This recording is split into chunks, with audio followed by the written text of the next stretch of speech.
Good evening. Welcome back to another episode of our video. Ngayong gabi dito ako matutulog sa ating mini camper van, no? So ayan, natapos ko na yung preparation ko sa ating minivan, which is ready to travel from Cagayan de Oro to Manila, no? So ito, ngayong gabi dito ako matutulog. Susubukan ko kung ano ang feeling sa matulog dito sa isang bagong gawa na mini camper van.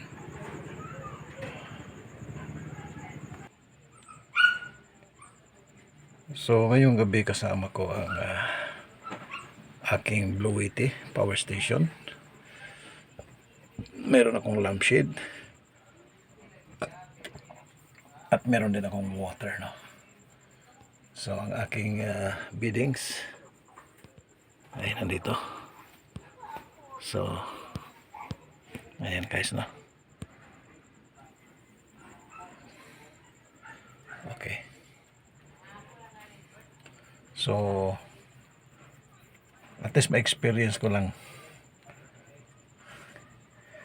kung ano ang feeling dito sa bago kong gawa na portable na higaan. Folding bed ito. Pwede mo itong tupiin ganyan. At para ma-restore back mo yung upuan dyan sa gitna. Okay. So, sige. Prepare ko muna yung beddings ko.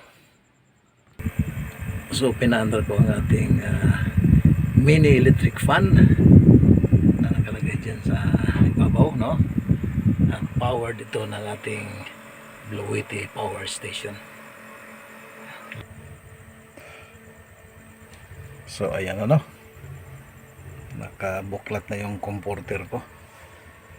So yan ang itsura ng ating higaan na yung gabi, no? Sa loob ng ating Nissan DA17V minivan, no?